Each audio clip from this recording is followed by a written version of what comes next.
Are you blessed to have your husband as your personal chef? I I'm finna am. experiment today. I think I'm gonna try some fried ribs. I'm gonna put the other slab on the grill. All right, y'all know my husband is my personal chef, and Chef said tonight he wanted to switch it up. He wanted to try making fried ribs for the very first time, and I love that for all of us. He's adding some mustard to the ribs that he's going to fry and some W sauce to the ribs that he's going to put on the grill.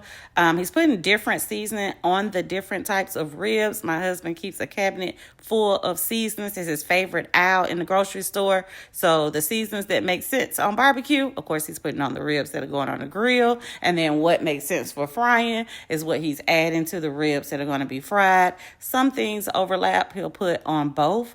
My favorite seasoning that he uses for the one for the grill is the Kinder's bourbon peach seasoning. And so he's getting ready to put that on. I love that. I also love the Kinder's bourbon peach barbecue sauce to go on my ribs. So that's right up my alley. So now that he has finished seasoning up the meat, he's going to start getting ready for the macaroni and cheese, getting the noodles on to boil, and starting on the cabbage. The cabbage is on the stove. He's going to add different seasonings to it and get it going. I don't know why he won't put that griddle back on the stove after I wash it before he starts cooking. Makes it look like the stove is broken, but it's not. It's just in the dish drain. Getting that half a slab of rib out on the grill, getting that going, and then back into the kitchen to get back into that macaroni and cheese. Now, let me start by saying there are 10,000 recipes for macaroni and cheese. This is my husband's, and this is what we love. He starts by coating it with the sour cream, coating the noodles up well, and then putting in some triple cheddar,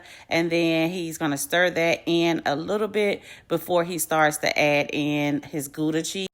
I know that the fresh shredded cheese is better to use in your macaroni and cheese, and we do that for our Gouda, but nobody's getting ready to sit up and shred all of that cheese, so we kind of do a combo of that effect. Got those cheeses mixed in well together. You can see the noodles are still hot, so that's allowing the cheese to start to melt.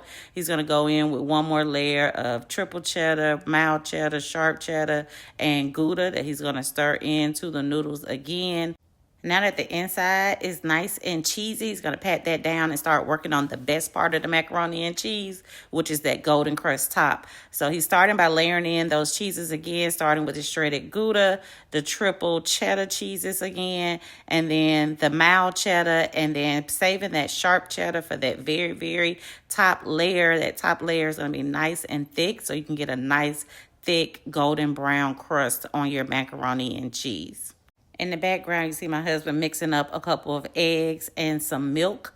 He's going to pour that on top of the cheese to help get that golden crust and put some moisture on the inside of the macaroni and cheese as well. He already has the oven preheated to 375 degrees. Mingo's going to go ahead and switch the macaroni and cheese to a clean pan. He likes to add water to the bottom of that pan so it can have like a water bath so the macaroni and cheese does not start to stick to the bottom of the pan. And it also helps the macaroni and cheese stay nice and moist. Now it's time for the experiment of the night turned amazing discovery of the night, which are those fried ribs going into the grease. I'm going to come out all nice and crispy golden brown, getting that half a slab off of the grill. Now both sets of ribs are looking yummy and ready to go.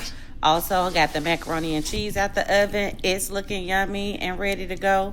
My husband is starting to fix up his plate, putting his macaroni and cheese on. Got one of each type of rib.